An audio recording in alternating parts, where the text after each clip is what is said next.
செங்கல்பட்டு அருகே தேசிய நெடுஞ்சாலையில் சுற்றித் திரியும் மாடுகளால் விபத்து ஏற்படுவதாக சமூக ஆர்வலர்கள் குற்றம் சாட்டியுள்ளனர்.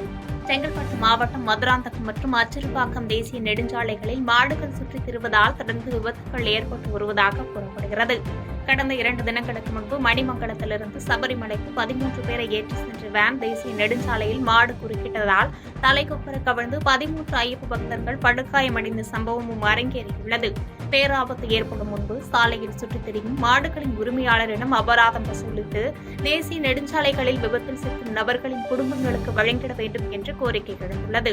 மேலும் மாட்டின் உரிமையாளர்கள் மீது வழக்கு பதிவு செய்வதோடு மட்டுமல்லாமல் மாடுகளை பறிமுதல் செய்து கோசாலைக்கு அனுப்பி வைக்க வேண்டும் என சமூக ஆர்வலர்கள் மற்றும் பொதுமக்கள் கோரிக்கை வைத்துள்ளனர். கடந்த சில நாட்களாக வாகன ஓட்டிகள் பெரும் அவதி. காரணம் என்னன்னு கேட்டீங்கன்னா, நடு ரோட்டில் சுற்றி திரியும் மாடுகளால் பெரும் விபத்துக்குள்ளாகி மக்கள் ரொம்ப அவசரப்படுறாங்க.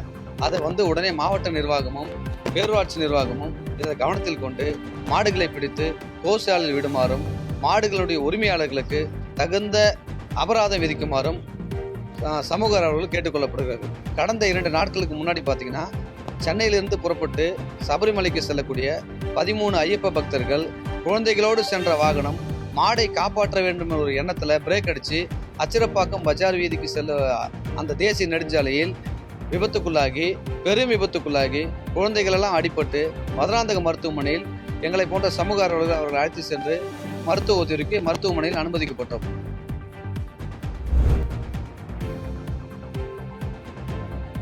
காரைக்குடி அரசு மருத்துவமனையில் கர்ப்பப்பை அறுவை சிகிச்சையில் பெண்ணின் வயிற்றில் பஞ்சு வைத்து தைத்ததாக புகார் எழுந்துள்ளது. ராமநாதபுரம் மாவட்டம் திருவாடானை அருகே ஆண்டாவூரணியைச் சேர்ந்த முத்துராமன் மனைவி காளியம்மாள். இவருக்கு கர்ப்பப்பை பிரச்சனை இருந்து வந்தது. இதையடுத்து கடந்த வருடம் அக்டோபர் 8ஆம் தேதி சிவகங்கை மாவட்டம் காரைக்குடி மாவட்டம் அரசு மருத்துவமனையில் கர்ப்பப்பை அறுவை சிகிச்சை செய்யப்பட்டது. அதன் பின்னர் அவருக்கு வயிற்றுவலி இருந்து வந்ததாக தெரிகிறது. ஆனால் மீண்டும் காரைக்குடி அரசு மருத்துவமனைக்கு சிகிச்சைக்காக சென்றபோது சில வாரங்களில் வலி குறைந்துவிடும் என்று மருத்துவர்கள் அறிவுறுத்தியுள்ளனர். ஆனால் வலி அதிகரித்துக் கொண்டே சென்றதால் ராமநாதபுரம் மாவட்டம் திருவாடானை அரசு மருத்துவமனையில் அவர் சிகிச்சைக்காக அனுமதிக்கப்பட்டார். தொடர்ந்து மருத்துவர்கள் அவர் வயிற்றிலிருந்து பஞ்சை அகற்றியதாக கூறப்படுகிறது. இந்நிலையில் அறுவை சிகிச்சையின் போது வயிற்றில் பஞ்சு வைத்து கவனக்குறைவாக தைத்த மருத்துவர் மீது உரிய நடவடிக்கை எடுக்க வேண்டும் என காளியம்மாள் மகன் சுந்தர்ராமன் கோரிக்கை வைத்துள்ளார். சிஹெச்சில் நாங்கள் ஆப்ரேஷன் பண்ணுறதுக்காக அட்மிட் பண்ணியிருந்தோம். 2 நாள் இங்கே வச்சு நார்மலானதுக்கப்புறம் தான் ஆப்ரேஷன் பண்ணாங்க. ஆப்ரேஷன் பண்ணி 1 வீக் இங்கே தான் ஹாஸ்பிட்டலில் தான் இருந்தோம். 1 வீக் லேட்டராகவே நாங்கள் டிஸ்சார்ஜ் ஆகி வீட்டுக்கு போயிட்டோம். போனதுலேருந்தே பெயின் இருந்துகிட்டே இருந்துச்சு அம்மாவுக்கு. பெயின் இருந்துட்டு டேப்லெட் சாப்பிட்டுட்டு இருந்தோம். அது போக வீக்லி ஒன்ஸ் இங்கே காரைக்குடி ஜிஹெச்சில் பார்த்தோம் ஒன்றும் அந்தளவுக்கு இவங்க அலட்சியமாகவே பார்த்துட்டு மாத்திரை மட்டும் கொடுத்தாங்க. அந்த மாத்திரையை சாப்பிட்டுட்டு இருந்தோம். அந்த வலி இருந்துகிட்டே இருந்துச்சு. அதுபோக இந்த வலி இருக்கவும் நாங்கள் திருவாரூர் ஜிஹெச்சுக்கு கூட்டிகிட்டு போய் பார்த்ததில் இவங்க பஞ்சு ஆப்ரேஷன் பண்ணதில் பஞ்சு ஒரு சைஸ் பஞ்சு உள்ளே வச்சு தச்சுட்டாங்க. அது கடைசியாக இப்போ நான் அங்கே உள்ள டாக்டர் மூலமாக அதை வெளியில் எடுத்துகிட்டு ரொம்ப வலியாக நிற்கிது. இன்னும் இருக்க உடம்பு சரியில்லாமல் ஆகிட்டு இருக்குது. தேவைப்பட்ட இப்போ தனியாரில் நாங்கள் ஸ்கேன் போட்டு அதுக்கு வைத்தியம் பார்த்துட்ருக்கோம். இப்போ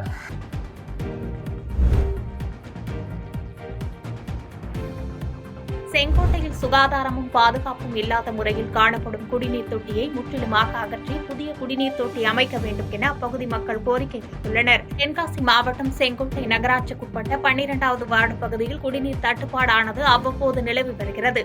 இதில் சில பகுதிகளுக்கு குடிநீர் தொட்டி வாயிலாக குடிநீர் விநியோகம் செய்யப்பட்டு வருகிறது.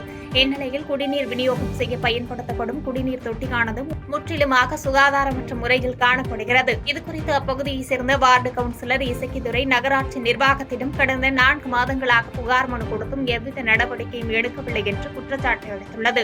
மேலும் 70க்கும் மேற்பட்ட குடும்பங்கள் பயன்படுத்தும் குடிநீர் தொட்டியானது மேற்பகுதியில் திறந்து கிடப்பதுடன் குடிநீர் குழாய்களானது முற்றிலுமாக சேதமடைந்து காணப்படுகிறது. இதற்கு பயன்படுத்தப்படும் மோட்டார் மின் இணைப்புகள் சிதிலமடைந்து பாதுகாப்பு இல்லாத சூழலும் உள்ளது.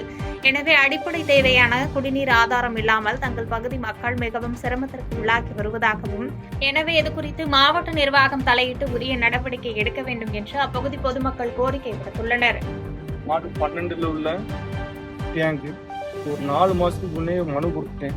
உள்ள இடிஞ்சு விழுத மாதிரி இருக்கு, தண்ணி சரியா விட மாட்டேங்குது, தேங்க மாற்றி தர சொல்லி இன்ஜினியர்கிட்ட சொன்னா இன்ஜினியர் செஞ்சு தர முடியாது, இன்ஜினியர் சொன்னா போர் சொல்ல சொல்லிச்சுட்டார், போர் சொல்ல சொன்னா இன்ஜினியர் செஞ்சு தர மாட்டாங்க. இதனால ஒரு 50 தண்ணி தான் பயன்படுத்துறாங்க. வேற தண்ணி எதுவுமே கிடையாது. முனிசிபாலிட்டி வாட்டர் எதுவுமே கிடையாது.